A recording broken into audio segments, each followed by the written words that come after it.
All right, everyone. So I don't know if I even recorded anything today so far, but welcome back to the channel. Welcome to a new day. It is Friday afternoon. Actually, it's just about supper time, and I am making a strawberry sauce. So I got a cup of sugar here. I got my burner on medium, and I cut up some strawberries that I'm going to pour in there. These are the strawberries we got from the food pantry yesterday, and some of them are already going bad. So what I'm going to do is I'm going to be making chicken patties tonight, and I've made video on that plenty of times, don't need to do that. But if you all remember, we always had that tub of strawberry sauce from the grocery store. It was a sweet strawberry sauce, and we don't have a tub of that, and I didn't want to go buy one at $5. But we did have these strawberries from the pantry, so I'm going to attempt to make some kind of a strawberry sauce. You could see it's already breaking down. The sugar has broken down. I'm just going to keep stirring it. I do need some lemon zest, or not lemon zest, but lemon juice. I don't have any type of lemon juice, so I'm going to pray that it comes out good, even without the lemon juice. So yeah, I'm just going to keep stirring this. This is what I'm doing. I got to just keep stirring it until it starts boiling. Then I'll take it off the burner. I'll test it a little bit, see how it tastes for sweetness. If it comes out too thick, I might have to add a little bit of water to it, but so far the consistency is pretty good. So I'm going to go ahead and finish this up, and I'll show you the end result. Alright everyone, so here is our supper for Friday night. There's our homemade strawberry sauce, sweet sauce, and our chicken patties. So we're going to eat in the garage, play a game of rummy, so we'll be back. Alright everyone, so we're going to enjoy our supper right now. We got some nachos, we got chorizo beans, he's got some jalapeno cheese, he's got jalapenos, sour cream, and Taco Bell hot sauce. So stay tuned for whatever's next. Alright everyone, so here's our supper on this Wednesday night. Beef tips with butter noodles. I just cut up the roast, threw it in the slow cooker, and let it go all day on low, and just boiled up some no yolk butter noodles, and it's tasting pretty good. So that's what we're having on Wednesday. Hey everyone, welcome back to the channel. Welcome to a new day. It is Thursday afternoon, and I don't think I've recorded a regular daily vlog at all in a couple days. So here I am, Thursday afternoon, and it's time to get supper warmed up. We had the beef tips, the slow cooker beef tips on butter noodles yesterday, and they were good.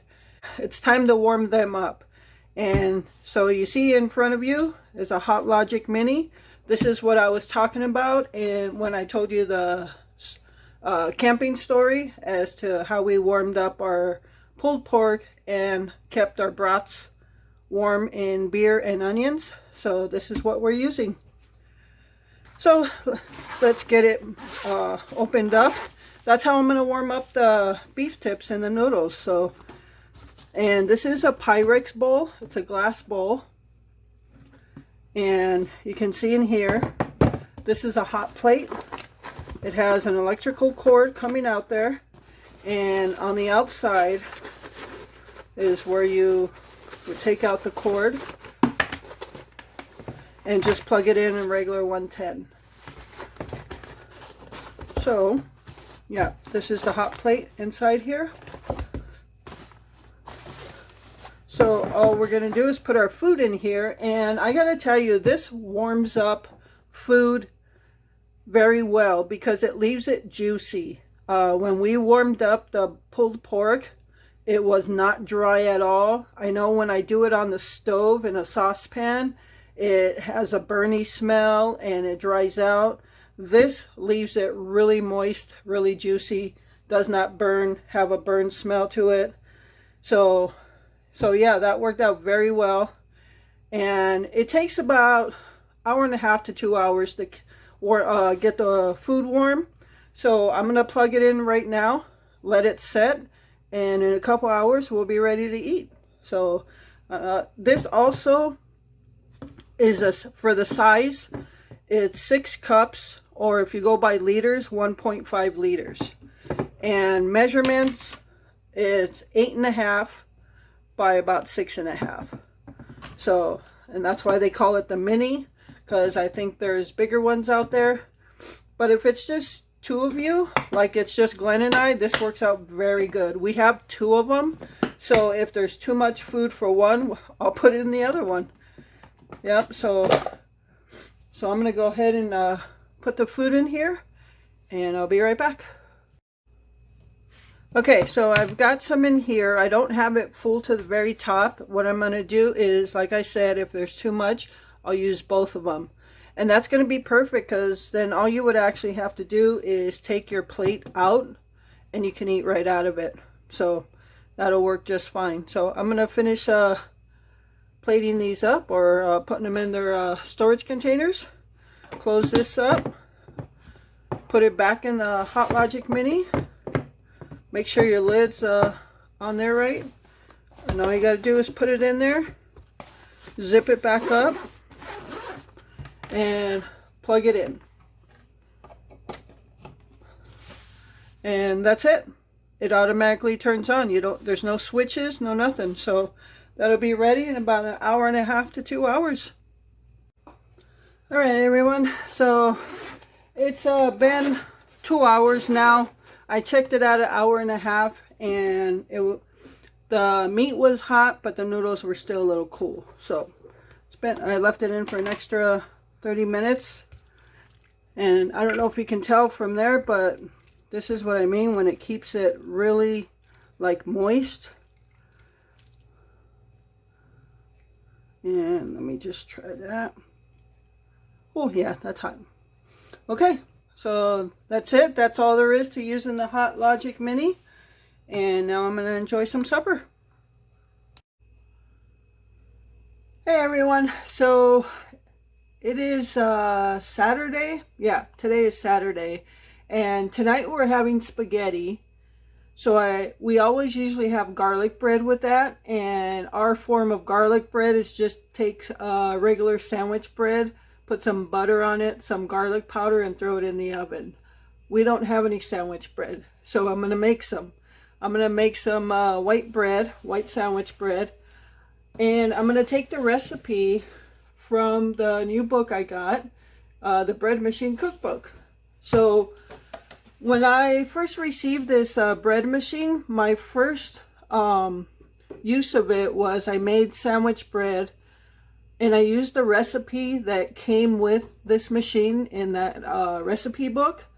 This recipe is slightly different.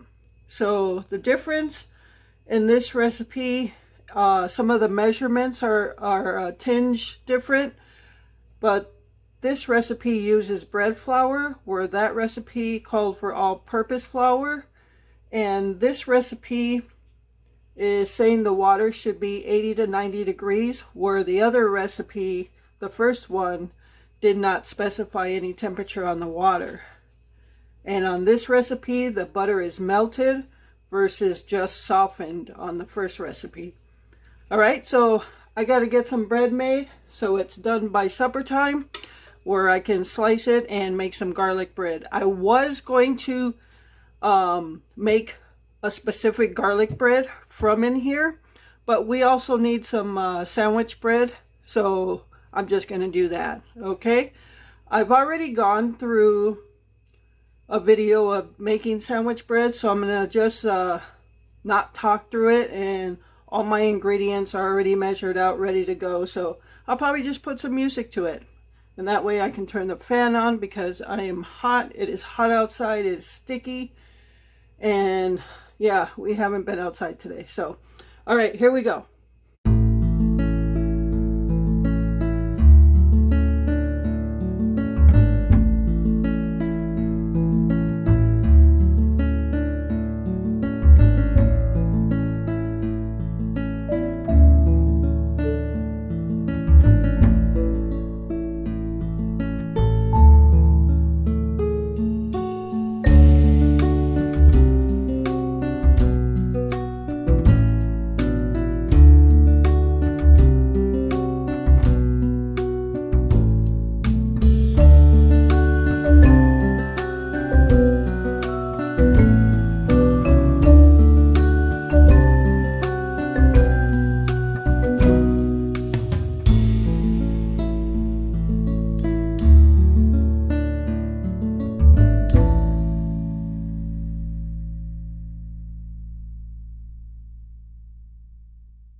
All right, everyone, so here is our supper for this Saturday night.